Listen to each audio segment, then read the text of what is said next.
Ambassador. On behalf of the faculty, staff, and students of the New Hampshire Institute of Politics at Saint Anselm College, I'd like to welcome you and thank you for joining us for this evening's event.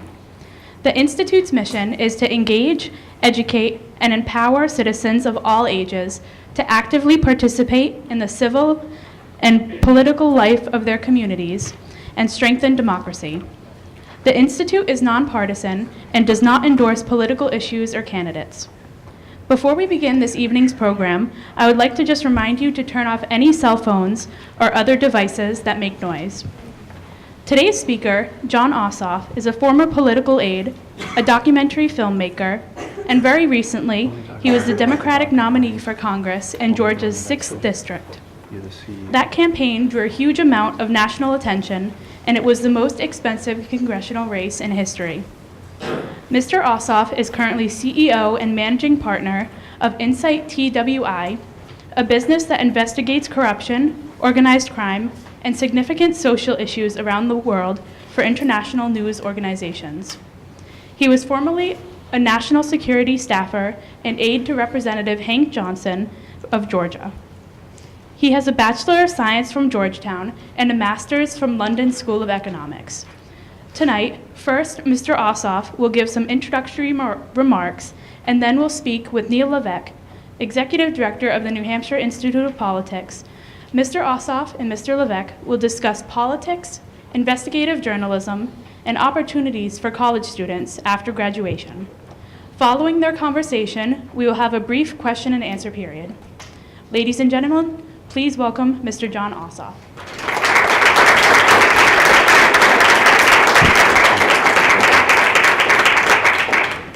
Thank you, everybody.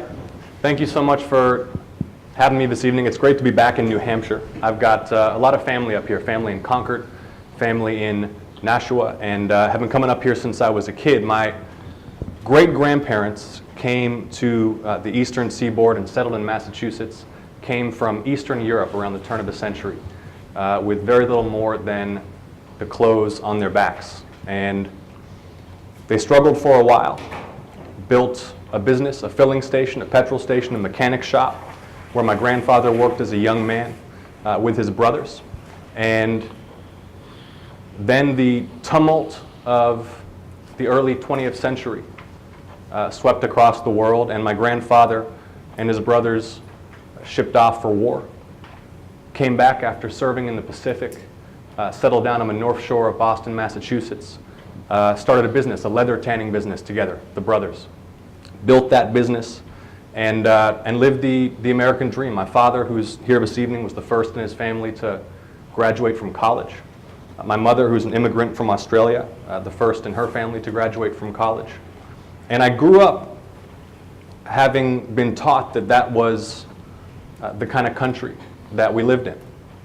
One where immigrants could come, be welcomed, work hard, get ahead, build a life, build a better future for their children. And that's the reason I've had the kind of opportunities that I've had, to get a great education, to do what I'm passionate about, ultimately to run for Congress. And what motivated me to run was a sense that that vision of our country that we all share and that story that we all believe in is at risk of abandonment. And I woke up the morning after the presidential election. And one of the things I asked myself was, what would my grandfather and grandmother think about this outcome? Think about the kind of leadership that would be moving our country not forward but backward. Leadership that took power on the basis of deception and division and the scapegoating of immigrants. Leadership that has more to do with dividing people, fanning the flames of hatred and bigotry, than serving the public interest and moving the country forward. And I thought about what my grandfather and my grandmother would think about it, and talked to so many of my friends and family who felt that concern that many of us felt, I think regardless of our political party, that we were losing touch with our core values, that the proposition that had been made to us by Donald Trump as a candidate and now as president is that our country must abandon its core value to be safe and secure and strong. And my belief is that our country can only be safe and secure and strong if we stay true to those core values. And that it's incumbent upon our generation to show something of the courage and leadership that my grandparents' generation showed in much more difficult times, to step up and take risks and fight for the kind of society that we can believe in and that we want to live in and that we want to leave to our children. So I decided to run for Congress in a district that had been held by Newt Gingrich, that had been held by Tom Price, that had been represented by Republicans since the late 1970s. And it became a hell of a fight. I knew that it was a particular moment in history and that the traditional party lines were shifting, that people were questioning their own political identities, and that there was the potential for a huge outpouring of energy to make a statement in the first months of this administration that folks were not defeated, they were energized and ready to push back. But I could not have anticipated how big it would become. More than 12,000 volunteers who worked on the campaign, more than 400,000 people who contributed to the campaign from across the country in average chunks of less than $30, up against a huge amount of money from Washington super PACs that came down into Georgia during that race. And it was a hugely inspiring thing to be a part of. And for a while, my community in Georgia was a beacon of hope, I think, for folks across the country and around the world who were looking for some sign, who were looking to the American people to demonstrate what we were made of. That those values of my grandparents' generation of courage and humility and decency and respect still animated us as a people. And ultimately, I was defeated. But I think that the statement that we made by putting up that kind of fight, where no one thought it was possible, was worth doing. I think that even when we lose, the fight can be worth what it builds. I think that we demonstrated that ordinary people banding together can generate the kind of power that can strike fear into the hearts of the most powerful people and organizations in the world. So I came out of the election, of course, disappointed, but with so much respect and appreciation for all of the people who had joined me in that effort. And with a lot of hope, at times when hope sometimes seems in short supply, that folks standing on the right side of history, that folks who believe in a decent America, that rather than funneling wealth and power to the most powerful trade groups or the billionaires who fund our political system, invests in a country where, as in my family's story, an immigrant can arrive here with nothing and build a future for themselves and their families that is prosperous and safe and that contributes to a diverse and thriving and prosperous society. So I thank you all for having me here and for your interest and for the invitation, Neil, and look forward to your questions. And it's an honor to be back in New Hampshire. So thank you so much.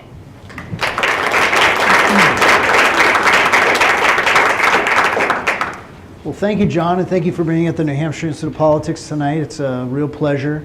As many of you know, John has a relative here, Professor Ossoff, Liz Ossoff, who I think has perfect attendance at our events. And she's been a contributor of the Institute for many, many years in many capacities. And So we thought it was very interesting. It's a very unique last name, so we said, boy, there's got to be a connection, and there certainly was. And so thank you, Liz, for being here tonight as well. So you jump into this race, which is clearly a lean Republican district. It's a complete uphill battle. Did you ever have any idea that you were going to get this much attention, have this much money, this many volunteers spent on both sides in this race when you signed up? I had no idea that it would become what it became. But I did think that though there was a sense of defeat and a sense of hopelessness for many in the first months of the year, that was quickly going to become the kind of energy that we saw in Georgia and that we're seeing across the country now, and that we've seen in Virginia and now in Alabama, and that I think we'll see next year. I think that the moment that we all realized how much power was out there, how much power was being generated by ordinary people who had never been involved in politics before, was around the time of the Women's March. And in Georgia, we had 63,000 people, as I recall, organizing and making their voices heard. And many of the women who organized that march wound up establishing groups across Georgia who played a key role in the campaign. And it was really the activism of women volunteers in Georgia that drove the campaign forward. And this is your first run for office, so immediately you jump in to run for Congress. Do people say, hey, Jon, you should take a step back and maybe run for another office, or wait a few years, wait your turn? I mean, what was the initial reaction from even family and friends? Well, the initial reaction was, who is this guy? And you know, I think when young people step into the arena, they're often met with a degree of skepticism, because politics, I mean, Congress, I forget what the average age of a member of Congress is, but there aren't a lot of young folks serving at high levels, and our generation is not very well represented. But actually, I think what happened is folks got excited about the prospect of some younger voices making their presence felt. And I think that there's a sense among Democrats and Republicans and independents that we need some young blood in Washington, that the generation of politicians in DC who have been ruling for decades, most of them in safe seats, unchallenged, aren't getting the job done, aren't delivering any kind of meaningful results for the people. And that's why one of the messages I wanted to bring here this evening is to encourage more young folks to take that leap, whether it's running for Congress or running for state legislature or municipal office, because we need more young voices in the conversation. You must have turned on the news today if you thought things were dysfunctional in Washington.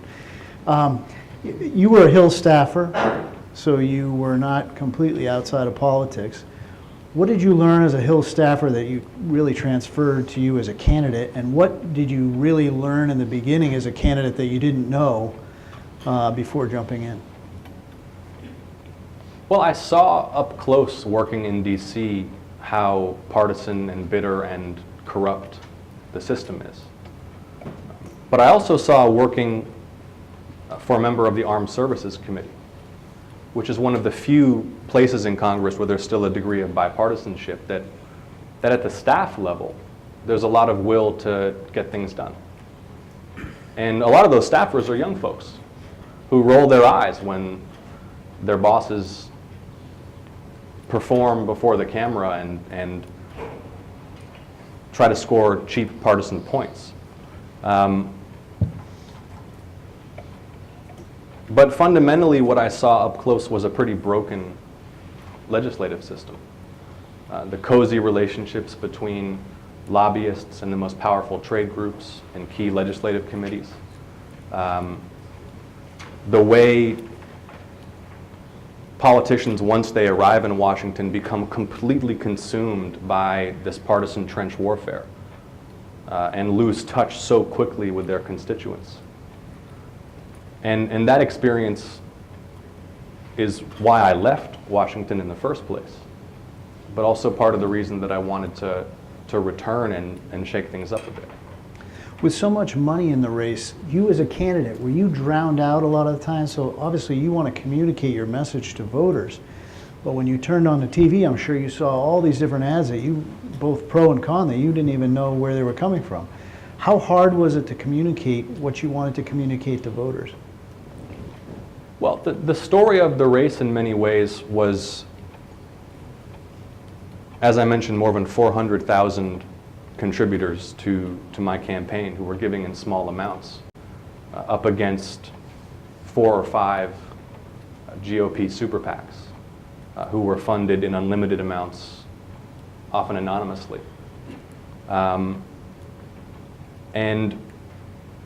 one of the interesting things was that because my campaign raised significant small dollar contributions from all over the country, one of the attack lines became that there was a lot of outside money pouring into Georgia, and that somehow meant I would be beholden to mysterious out-of-state interests. The irony is that the folks who were driving that message were sitting in super PAC offices in DC collecting, $5 million checks from anonymous donors in Connecticut and all over the country. A lot of hypocrisy in politics, we certainly know that. Not looking back, but looking to the future, you mentioned young people.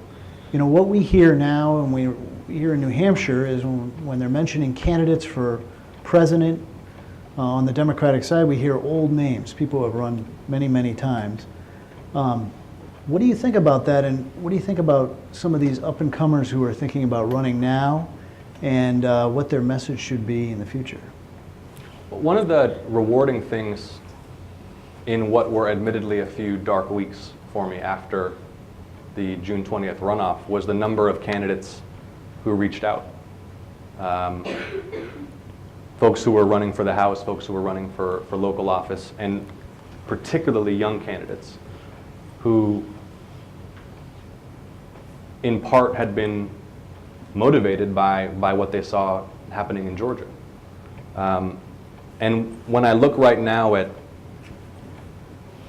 who's leading the effort to push back on the kind of divisive, partisan, the tremendously unhealthy political style that we see in Washington right now.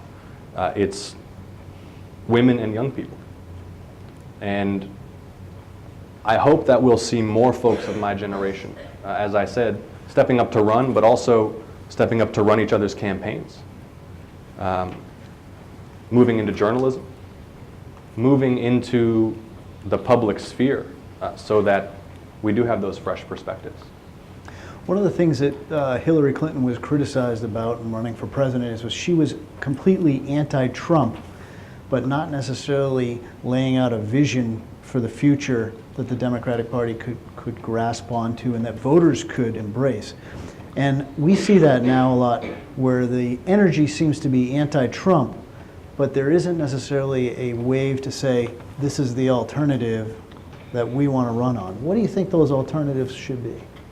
Well, when you look at the agenda that's moving through Washington right now, such as anything actually is moving through Washington right now, if you look at the agenda that they're at least trying to move through Congress, I think it's one that pretty transparently serves the most powerful trade groups in the country and the donor class that funds the congressional majority. Our system of government has become so captured by unchecked anonymous money that policymaking is not informed by any consideration of the public interest. And I think that that's what I am most passionate about, more than my disgust with the way I think self-evidently the president disgraces his office. The fact that corruption has reached such a level that we see right now, for example, I mean, when we look at the major economic dynamics in this country, high levels of inequality, concentration of power and wealth by the largest commercial organizations at the expense of entrepreneurs and small businesses, sort of lack of dynamism and crumbling infrastructure.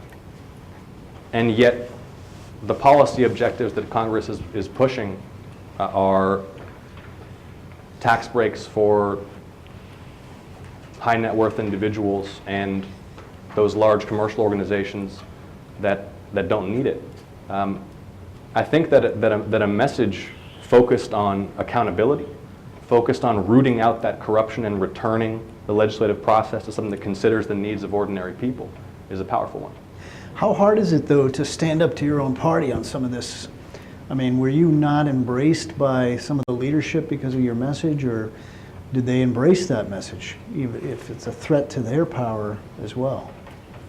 Well, one of the things about small dollar fundraising these days, and I think we're seeing it in Alabama right now as well, but in my race, is that if you can power your campaign with small contributions from ordinary people, as we saw Senator Sanders do during the Democratic primary, then you're accountable to ordinary folks, not to lobbyists and PACs who traditionally have funded political campaigns. Now with the ability using technology to reach so many people and to, I think the average single contribution, the average amount of a single contribution to my campaign was about $21. That takes all of those perverse incentives that have made candidates and elected officials beholden to entrenched moneyed interests and turns them on their head. So I hope that's a way toward greater independence for candidates and elected officials and greater accountability for candidates and elected officials to fund campaigns raising money from ordinary people rather than special interests in DC. So that money would kind of flow on its own, but were you doing a lot of fundraising? Were you just doing message work? I mean, you had so much national attention on this race that it seems that maybe just everybody sort of latched on and sent you a check. Is that sort of the mode, or is there some more, would you have to be making fundraising calls during the day, or how often did you do that? It did. There was a sort of organic nature to it, and it snowballed as people got excited about the race. I mean, I think your typical congressional candidate winds up spending 30 or 40 hours a week on the phone making fundraising calls. I didn't have to do that because folks were chipping in small amounts, which gave me the freedom to go out and talk to people and hear what their concerns were. I mean, it takes work. You've got to, a digital fundraising campaign doesn't just happen on its own. But I think it's exciting that candidates moving forward may be able to spend more time interacting with voters and getting to know the people that they hope to represent, and less time in a room making phone calls to big donors. And social media has helped that? Absolutely. I mean, I think that that technology has changed the game, but so too has the Citizens United decision on the other side. I mean, I think what my campaign demonstrated is that ordinary people making small contributions can go toe-to-toe with the anonymously funded super PACs. But not until a decade ago were those super PACs able to raise money as they do now in unlimited amounts from anonymous donors. So although I think small dollar fundraising has to be the future and will give the candidates who embrace it a lot of independence, I am extremely concerned by the influence of big anonymous money on politics and its clear influence on our legislative process, as we're seeing right now with the tax legislation and the agenda that's being pushed through Congress right now. Switching gears a little bit, Olivia mentioned that you're the CEO of a company. Tell us a little bit about that, and is that your future, or are you thinking possibly that you'll stay in elective politics? Well, I run a company called Insight TWI. It was founded in 1991 by an ex-BBC journalist and specializes in producing documentary and film content for broadcasters like the BBC, international broadcasters all over the world, focused mostly on armed conflict and undercover anti-corruption reports. We just had a crew come out about 3 weeks ago from northern Iraq, where they were documenting the judicial process for ISIS POWs who were engaged in the trade of sex slaves of Yazidi women in northern Iraq. We've got a crew right now in a southern African country investigating a human trafficking story. We have secretly filmed dozens of corrupt judges and officials around the world taking bribes. And that's been the most rewarding work of my life so far, holding powerful people accountable when they abuse their power. And that's the same thing that motivated me to get back into politics, a sense that the abuse of power, that the lack of accountability of our elected officials, the level of corruption in our politics is out of control. And it's been something of a welcome break to be back at the business, focused on journalism. And I haven't made any decisions yet about returning to politics, but the same spirit and the same passion for accountability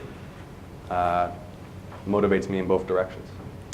Well, before we get to questions, do your political interests at all sort of motivate how you are picking some of these documentaries and what you're doing on that? And do you see that you'd ever do anything in the political realm with documentaries and things like that? Well, I mean, the level of corruption, the extent of human suffering around the world are appalling. And doing work as a journalist that helps shine a light on some of that is really satisfying. I hope that our generation can bring some leadership into the political arena that is informed by concern about that kind of thing. I mean, looking around the world right now at the level of violence, in our own society, at what a poor job politicians and policymakers here at home and around the world are doing of trying to move humanity in the right direction. I hope that other young folks like me feel called to step into the fight. I think that our generation might be the last with a chance to change course. We've got environmental crises that are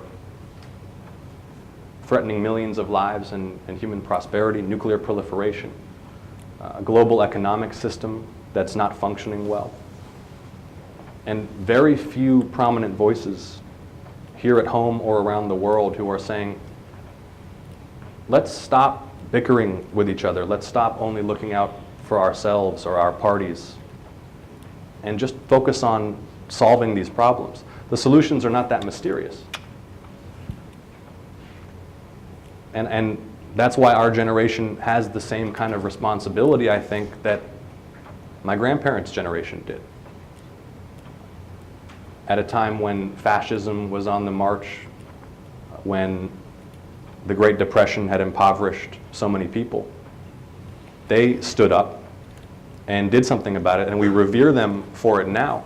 I hope we don't let it get that far. I hope it doesn't take a cataclysm for us to assume that responsibility and push things in the right direction. Why is it getting worse and worse? Why is it getting so partisan? Why is there so much bickering compared to, say, when I got into politics 25 years ago? Why is it getting worse? Is it social media? Is it a different generational take on things?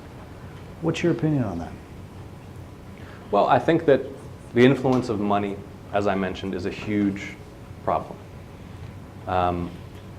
The influence of media, who have abandoned any commitment to public interest journalism, and instead publish and broadcast blatant propaganda that's meant to deceive and frighten people.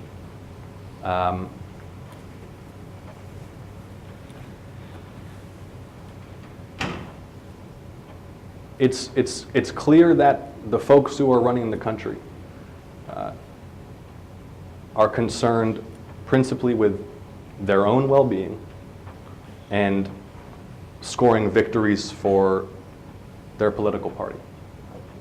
And we got to have a change of approach. I think that we grew up being told that the world was ever going to become a more peaceful and prosperous place, and accepted that as the inevitable arc of history. But recent events, I hope, have shaken us out of that illusion. And again, I hope it doesn't take much worse for our leaders to get their heads screwed on straight again. Well, I think we want to take some questions from the audience, and we have a microphone set up, so if you have a question, if you could go through the microphone. Don't be shy. Usually everyone starts off kind of shy, and then there's a huge line, so we have a question right here. You have a question? Oh, yeah. Yes, sir. The microphone? Yeah. The long way around. Oh, I'm the only student. Thank you, sir. Do you believe that money plays more of an impact on an election or the message of a candidate? Did everyone hear the question? The question was, does money play more of a role in elections, or does message play more of a role in elections? I mean, it's tough to say. Without resources, candidates can't get their message out there. But the way candidates raise money changes their message. And that's why, if we can move into a period in American political history, I hope, in the near future, where it's contributions by ordinary people that support candidates, then we'll see more candidates who are speaking to the needs of ordinary people. But as long as trade groups, super PACs, the billionaires who fund so much of the national political apparatus are pulling the strings, we're going to see elected officials and politicians who are speaking to their concerns, who are pushing legislation like we're seeing in Congress right now, which serves the interests of those few with resources rather than ordinary folks. Thank you. Yeah. Another question?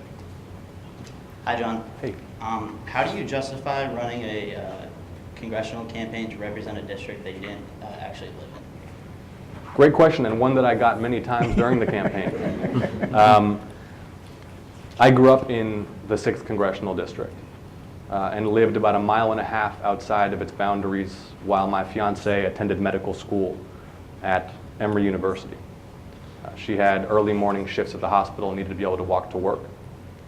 So we lived by Emory so she could walk to work. And I'm proud of the fact that I supported her career, even though I took some political heat for it. And I think the question is, do candidates understand the concerns and needs of the folks that they are trying to represent? And I'm Georgia born and raised, grew up in the 6th District. Alicia's now doing some postgraduate work overseas, so I'm back in the 6th District. Hopefully that resolves your concern. And I think once folks heard the full story, it was not much of an issue. Thank you. So, hello, I'm Psych Who. So what I thought was interesting was that you were opportunistic and you attacked a constituency that leaned right, of course.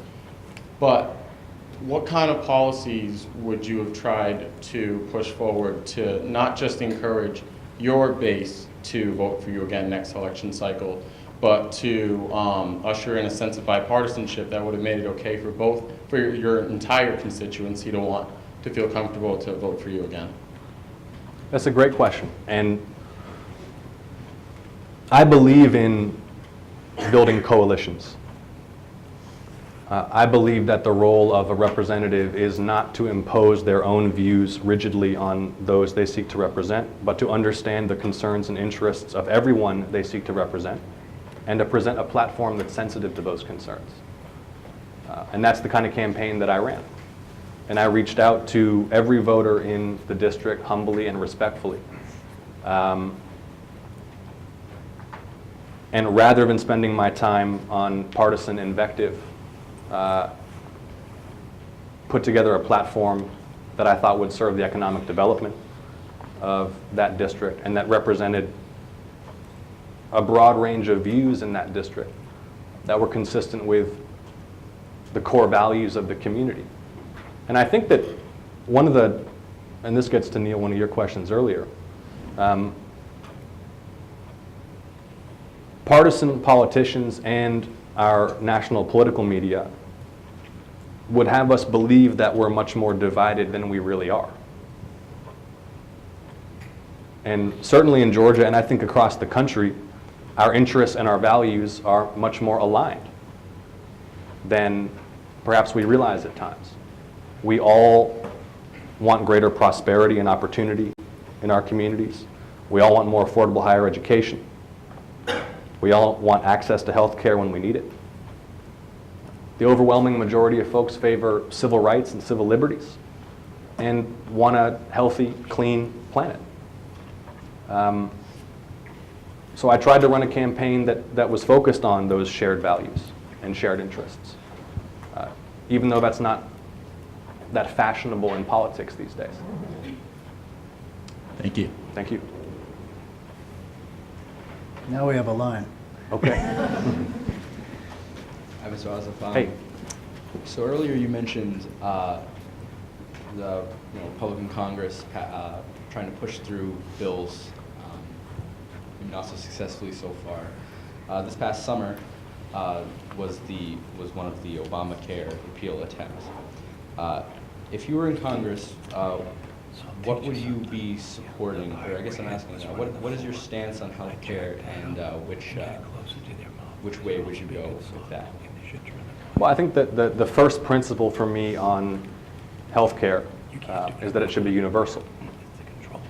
And we are the only advanced industrialized country in the world that still has a huge share of our population that lacks access to health care and health insurance when they need it. To my point earlier about the solutions to these problems not always being so mysterious, there's not just one way to get there. And I'd like to see public servants in Washington serve the public by sitting down and finding some common sense ways to improve the laws on the books so that we can get there. And they could, if they wanted to. They don't want to because their objective is to score partisan points.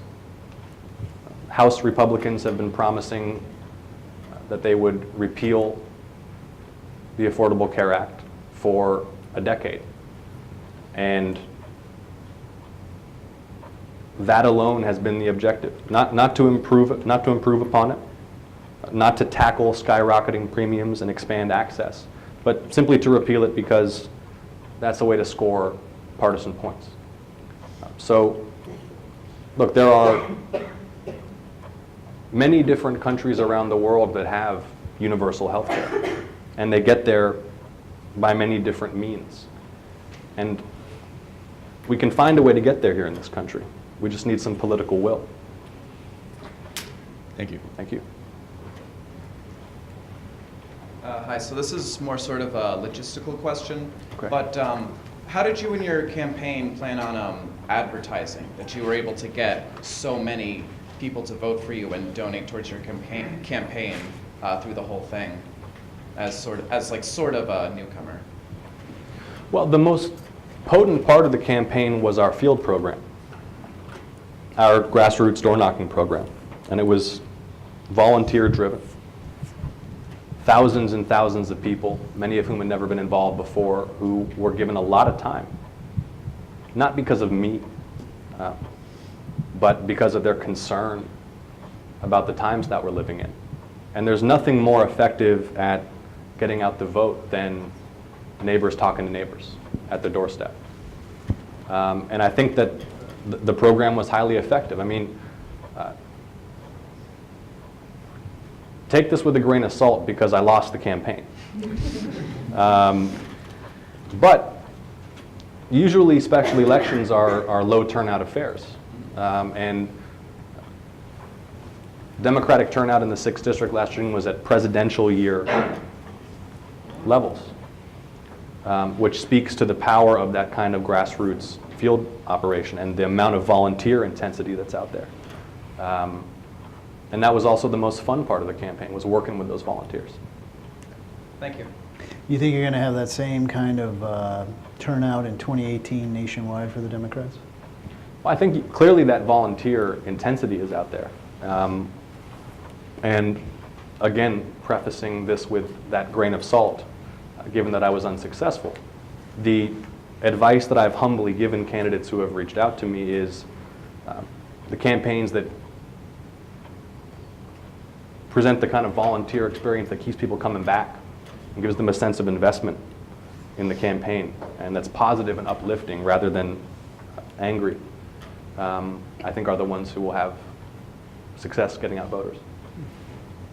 Question. Hi. So you mentioned young people getting out and getting into Congress, and a lot of times we see voters vote for people that they see themselves in, and they're like, they can be common with. So how difficult do you think it is for these young people to get out and win congressional races when, frankly, voter turnout among young people isn't the best?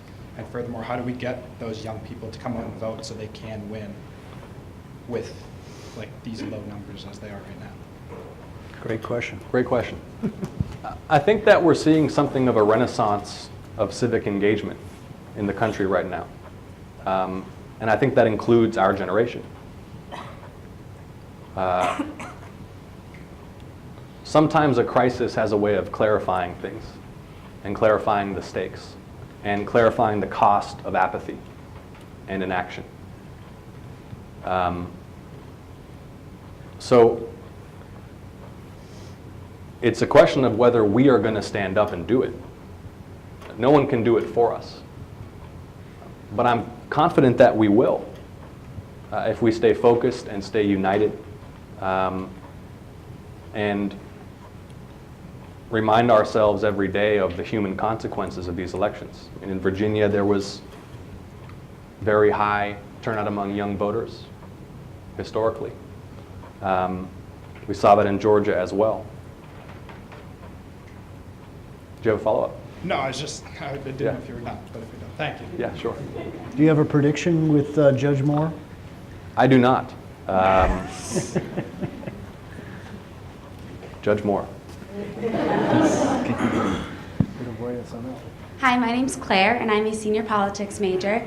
Over the summer, I was lucky enough to intern in a Democratic congressional office where I really agreed with my boss's messaging and mission.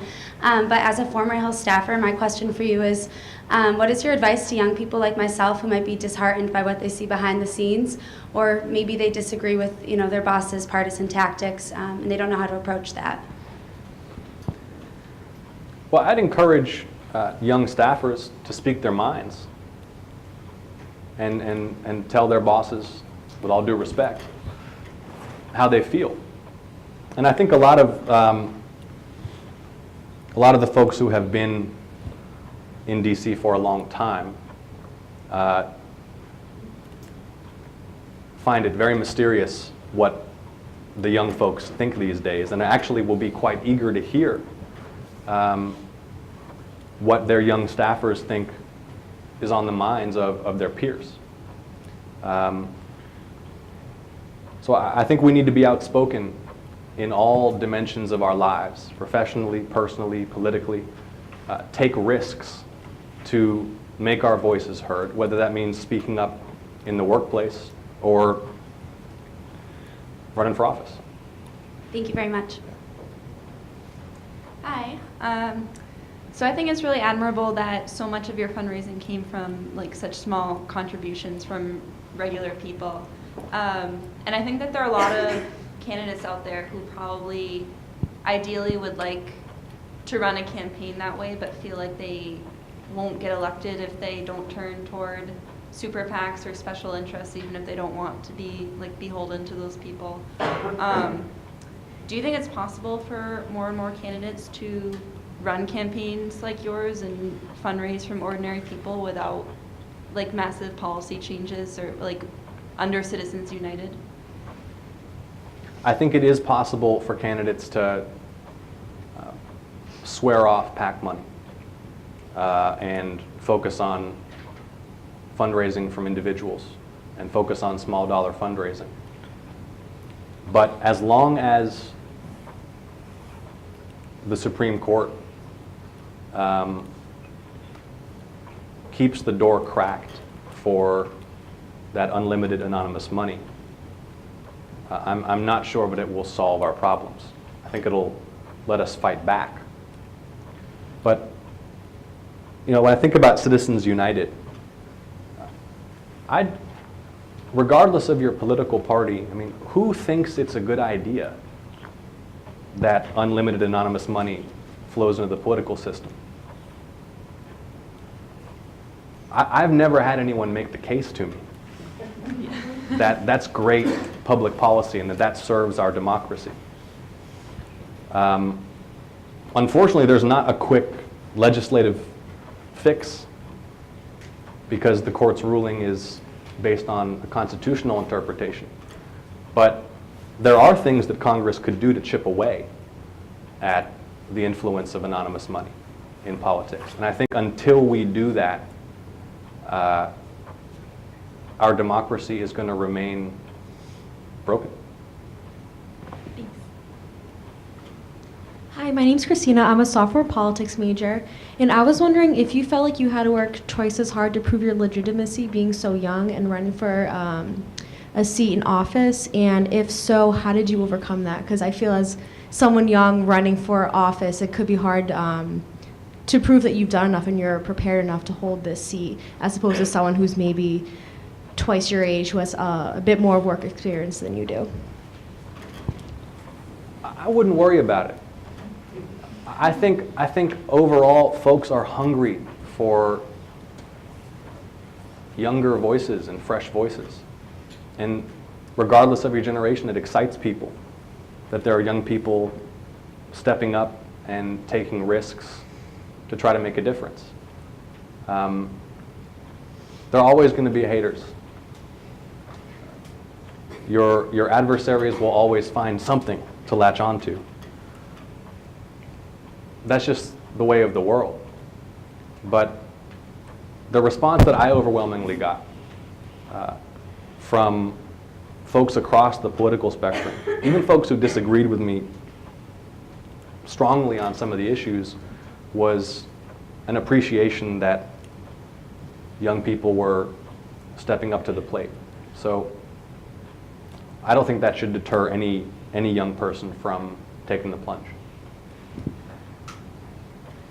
Hi, I'm Sarah. I'm glad I'm going after Christina because my question really kind of segues into that a lot, because it's a problem I see with a lot of young people, and particularly young women, who I think it's really important for them to really take the step and get involved, is a lot of times you feel as though you're underqualified, and that's not just in the political realm, but a lot of times, like I said, especially young women feel that they're not as qualified for these positions or these roles or these offices as others. So what's the best way that we can kind of encourage, as young people, to encourage other young people to take the plunge and take that step and say, you don't have to have a decade's worth of political experience to be a congressperson? What is the best way to start those dialogues? Because it's not necessarily the most popular way to go. Well, I would lean into youth and a fresh perspective that's untainted by decades climbing the slippery pole as an asset. I mean, a lot of folks who serve us in Washington have spent way too long in politics, and they're not better off for it. They do a worse job because of it. So lean into it. I think, like I said, I encourage folks to embrace the fresh perspective that they can bring. And are you going to get attacked for it? Yes. You're going to get attacked for everything. But remember, if they're attacking you, you're doing something right. Thank you. How you doing? I'd be interested in your opinion of the electoral process as it stands today with specifically gerrymandering, closed primaries, and voter ID laws. And I know money in politics is important, but what about groups and organizations actually trying to suppress the vote? And what would you do if you had a choice to change anything? Yeah, and voter suppression is a story as old as the South. And it goes on. I mean, I was getting some reports on election day of robocalls, automated phone calls that were going into black neighborhoods, informing them that the election was the following week.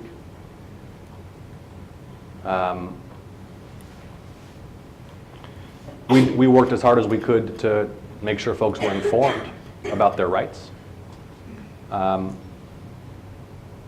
But it requires congressional oversight of the Department of Justice to enforce voting rights legislation and civil rights legislation.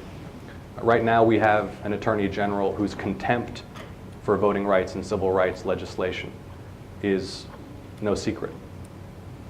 And I think it's a disgrace that any elected official in any party would try to restrict the franchise and try to deny people their constitutional rights to vote.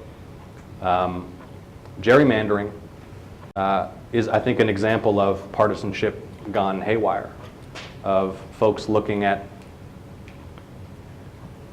governance as just a means of serving partisan political ends. Folks arriving in power and deciding that the best thing they can do with their authority is enhance the power of their party rather than serve the people who elected them. And gerrymandering also has the perverse effect of pushing us all into our extreme partisan corners. Because when the majority of districts where the primary is the only race that matters, there's no incentive for candidates to try to build those kinds of coalitions, to try to find common ground. It's all about appealing to the base. And that's why we wind up with a Congress where no one can talk to each other. And your opinion on closed primaries? Closed primaries. Look, I think anything that makes it harder for folks to exercise their right to vote is not in the public interest. It's not something that I've given a tremendous amount of thought to. It doesn't immediately strike me as much of a problem as voter suppression and gerrymandering. But I'd certainly be willing to have the conversation maybe after this session with you about some of the impacts on democracy of the closed primary system and what needs to be done to fix it. Well, I'll take the last question. Yeah. So you have a great message, and I think it's a great message for Democrats. Are you going to start going across the country campaigning for candidates going into 2018, and what are you going to do to help the party, your party, as we go into the next cycle? Well, if folks think I'd be helpful, I'm willing to help.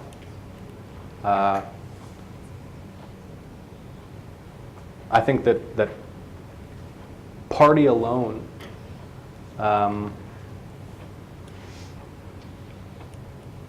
is not sufficient for any of us to support a candidate. But where there are great candidates and great Democratic candidates who think I could be helpful, then I'm happy to be there. Well, thank you very much for coming tonight. It's been great. There's, I know that you haven't decided if you're going to put your name on the ballot again, but I have to tell you that we hope that you'll come back here again, and I would guess that we'll probably see a lot of him in the future. So thank you, John. I appreciate it.